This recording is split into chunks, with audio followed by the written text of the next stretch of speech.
Welcome back, everybody, to another episode of what I like to call Geeking Toyetic.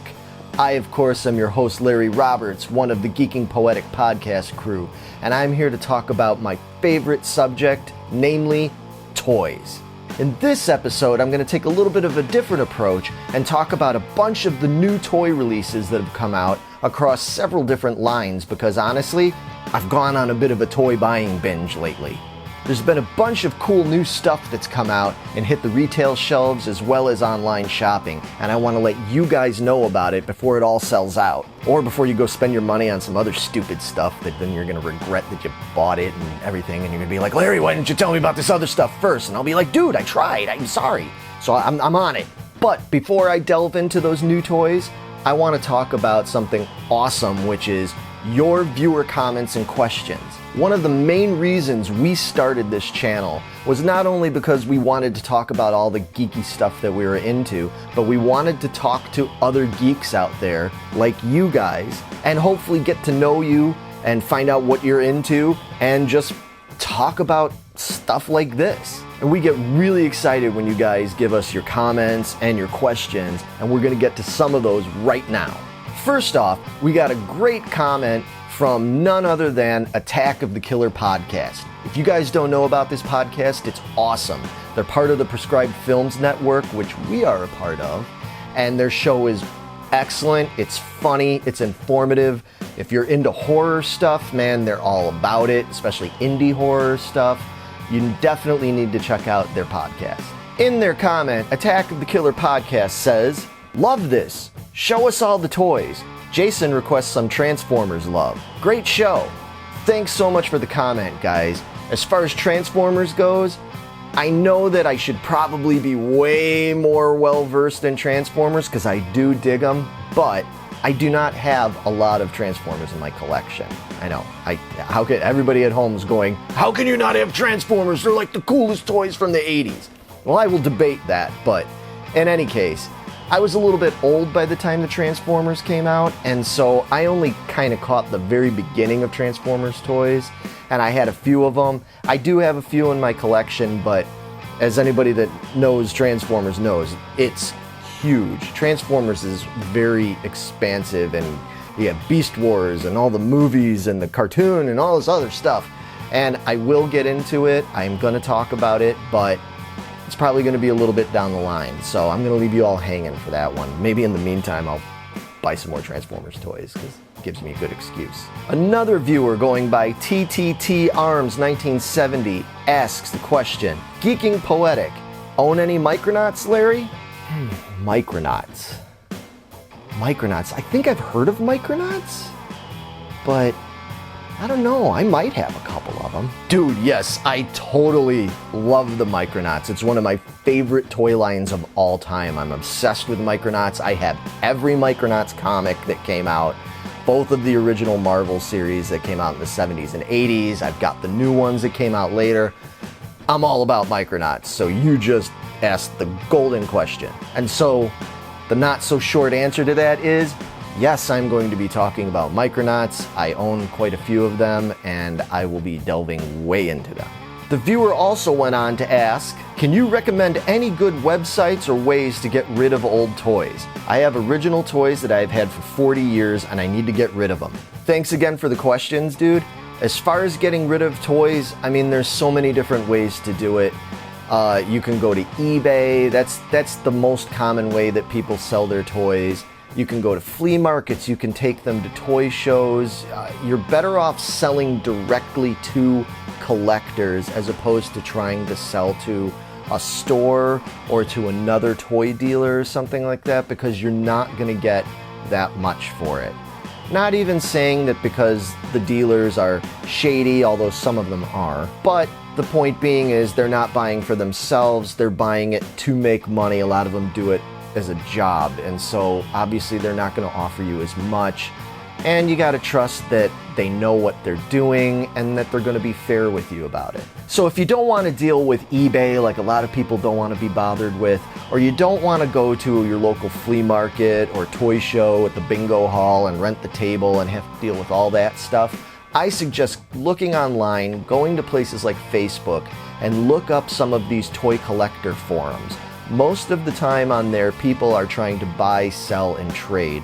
And they're buying for themselves, and they want to deal with other collectors, not professional dealers. You can get a lot of good information on there from people that'll tell you honestly what your toys are worth and what you should expect. It's the best way to do it. Deal with other collectors. You can usually pick out who's cool and who's a total butthead, because believe me, on some of these forums, there's a lot of buttheads. But there's also a lot of really cool people on there too, so I've dealt with them. I've gotten cool stuff on there, and I've learned a lot of information. So yeah, check out the forums, and if you need some specific input on that, private message me on our site here, and I will let you know specific places to go, okay? And we've got one last question for today. This comes from one of our Patreons, Daniel Gibson. We love you, Danny. Thanks for the support. And he asks, do figures have production run numbers like the way books and comics have a printing number?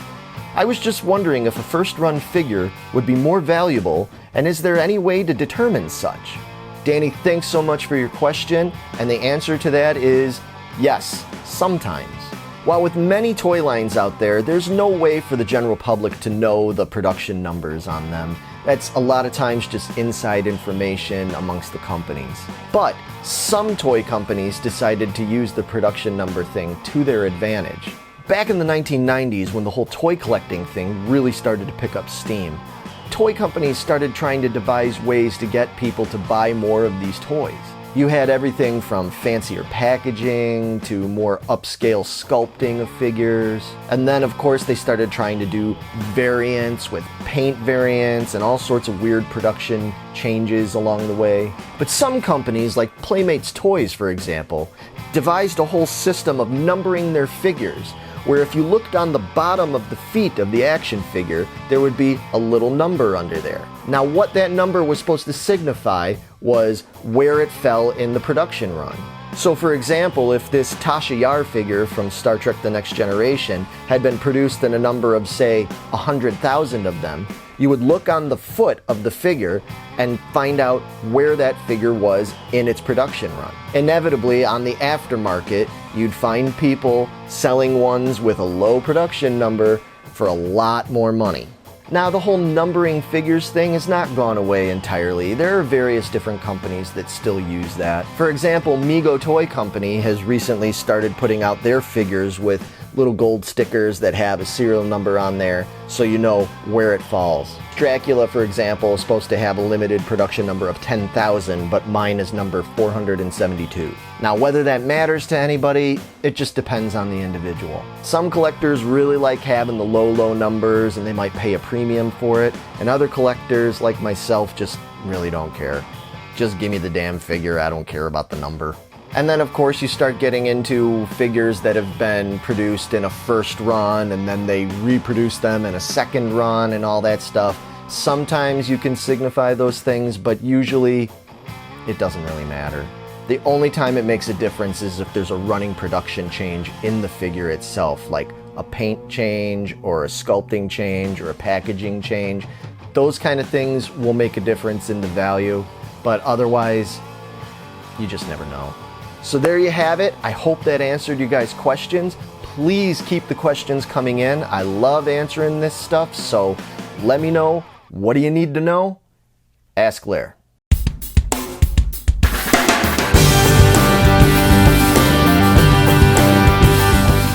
Alright folks, now let's move on to the new toy acquisitions.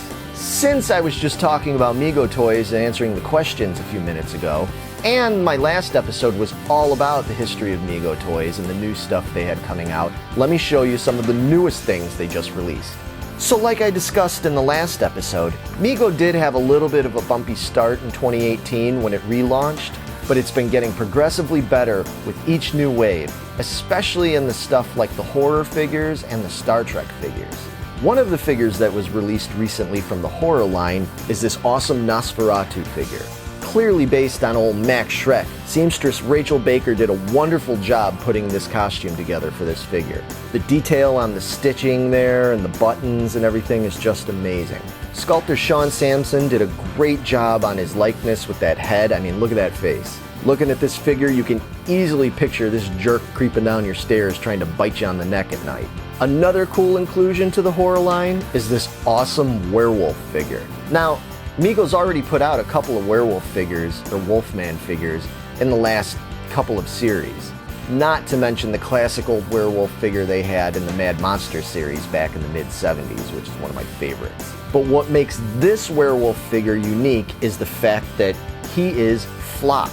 And not only flocked on the head, his whole body is flocked. Now, before some of you guys are sitting there scratching your head going, Larry, I think you're completely flocked. I don't know what the flock you're talking about. What does flocked even mean?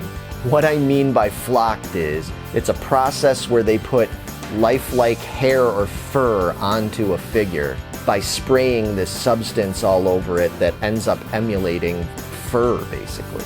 Many of you would remember this from some of the old G.I. Joe dolls from the 1970s. So it's not a new practice for action figures, but to my knowledge, this is the first time they've ever done an all-over body flocking on a figure like this. Well, except for Moss Man from Masters of the Universe, but that dude stank. I mean, the Moss Man character's okay, and the figure looked cool and everything, but did you actually ever smell a Moss Man figure from Masters of the Universe? He smells like complete ass. Anyway, I haven't opened this figure up yet, obviously, and I don't know if I ever will, but I hope that if I do open him up that he does not smell like Moss Man. But once again, I think it's a classic likeness. I think it's great sculpting. I think it's a really cool costume. They're just doing such a good job with these figures. I'm really into these. And they've already put pre-sales up for the next series, which I believe is Wave 7 of the horror figures from Mego. These figures are due to be released in September sometime, and there'll be 5 figures in that line. You'll have Pennywise the Clown from the classic It, Freddy Krueger from Nightmare on Elm Street, the Phantom of the Opera going way back to the classic horror, the Headless Horseman, and last but not least, one of our favorite subjects here at Geeking Poetic Podcast, the Egyptian Mummy. As of right now, if you go to entertainmentearth.com, you can pre-order all of those figures, and you can find these other ones like this guy on there. I suggest you do it because these sell out really fast. Now, I know a bunch of you out there are like me and you are Star Wars fanatics. I know because a bunch of you have already told me so. So while I don't have any new vintage acquisitions to show you, I do have a bunch of the newer Hasbro Kenner stuff to show you that I'm pretty impressed with. So as many of you Star Wars geeks know, not too long ago in a galaxy far, far away, Hasbro Kenner decided to relaunch their vintage collection line of figures. These figures were really popular back when they first debuted about a decade or so ago, mainly because they were new figures with great articulation and great sculpting, but they were put on old-style packaging. And in the end, it proved to be a big hit with us collectors. Well, the new line of vintage collection figures has been picking up steam gradually, and they're already on Wave 6 being released right now. In that wave, you have an elite Praetorian Guard, an Imperial Stormtrooper, Captain Phasma, Lando Calrissian, the version from Solo, and last but not least, good old Chewbacca. This is definitely one of my favorite renditions they've done of Chewbacca, and you have to love the classic 1977-78 style card. This is a total win. And this, along with the rest of Wave 6, are all available for order at entertainmentearth.com. And as I speak right now, Entertainment Earth are supposed to be shipping the Wave 7 line of the vintage collection. In that, you can find a Death Star gunner, a hover tank commander, Luke Skywalker from The Last Jedi, and last but not least, good old R2-D2. And that R2-D2 is also going to be on his classic 12-back style card. And though these are scheduled to be shipping right around the time this is going to air, they are right now still taking pre-orders for this. So again, much like the Mego figures I was discussing, these sell out really fast. So if you're looking to get them, place your orders. And while we're on the note of the cool vintage collection figures, another cool acquisition I got from Entertainment Earth was this exclusive Gamorrean Guard figure. As you can see, he's on a Return of the Jedi style backing card, and the sculpt and style of the figure is perfect. I'm a big fan of this character and of this toy. I've liked this ever since the original Gamorrean Guard figure came out in 1983.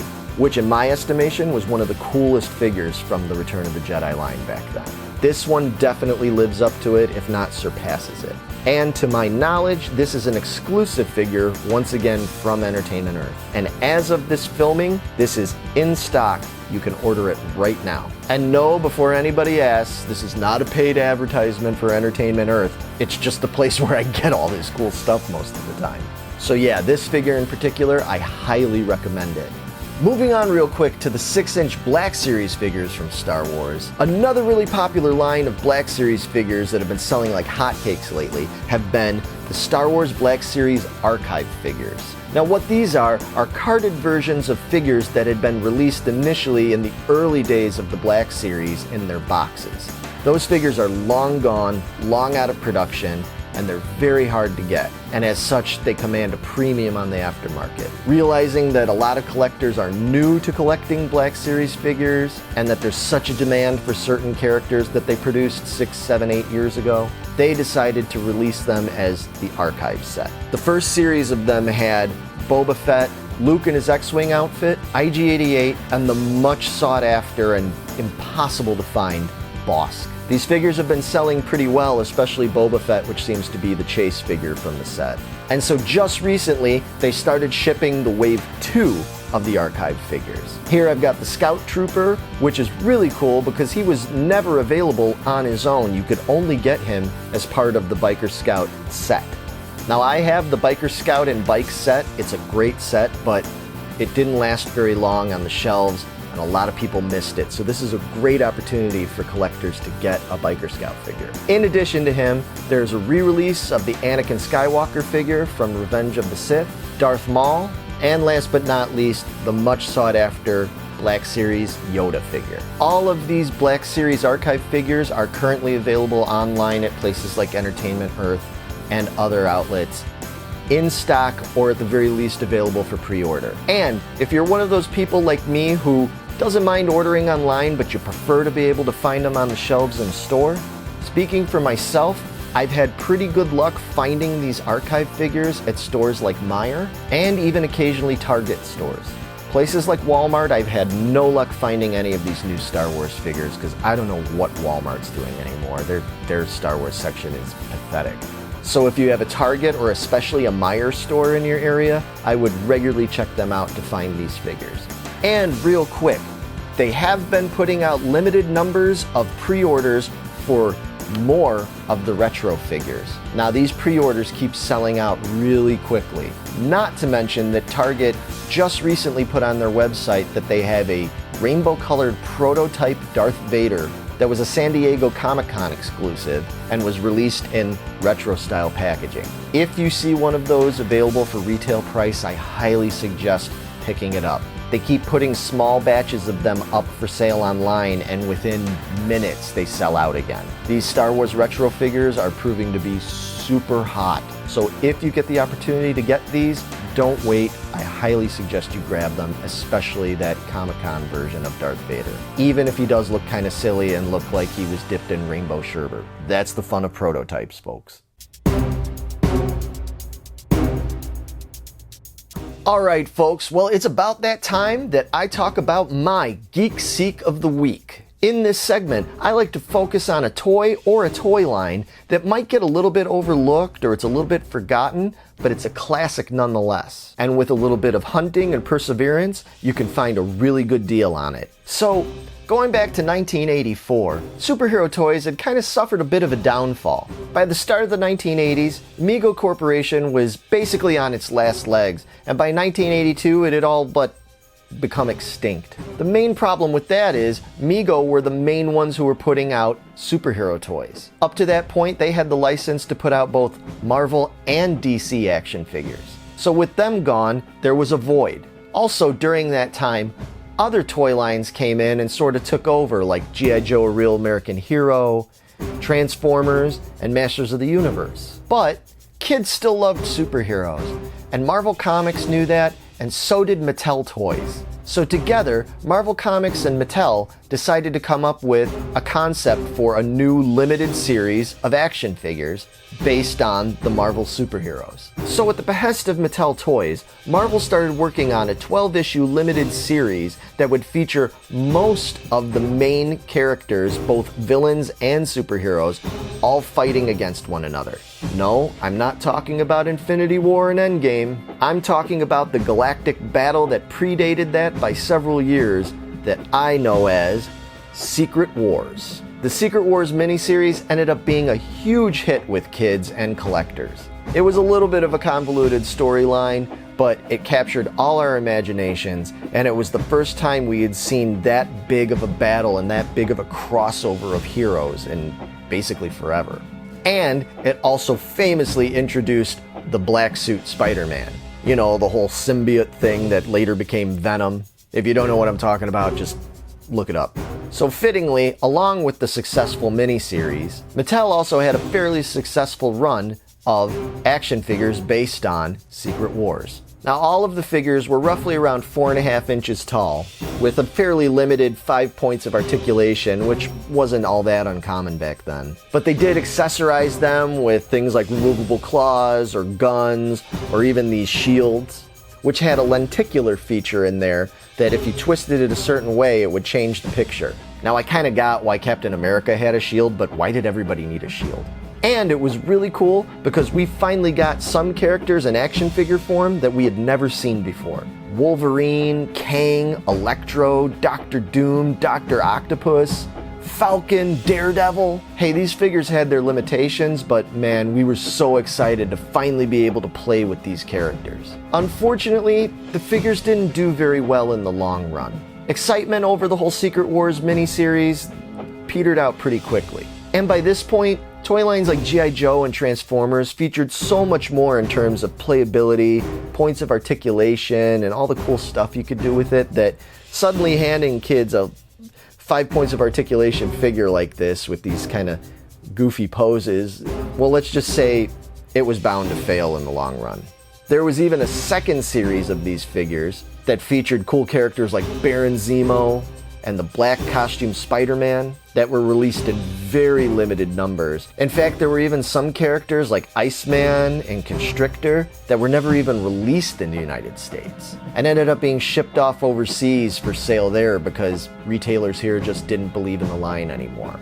As such, some of these figures can be a little difficult to get, especially those second series and those foreign released ones. But you can still find these figures in pretty good shape and for a pretty good price if you really look for them. And the reason I'm choosing this as my Seek of the Week is because with all the fervor over Marvel and the whole Endgame thing, I think these figures are slowly starting to pick up steam. Plus, while we've had tons of versions of Wolverine and Spider-Man and Captain America figures released over the years, some of these characters like Hobgoblin and Constrictor have had little or no release as figures since then. Also, there's some really cool variations to look out for, such as this Wolverine with black claws. When Wolverine was first released in the Secret Wars line, they accidentally gave him all black claws. As any comic nerd worth their salt knows, Wolverine's supposed to have silver adamantium claws.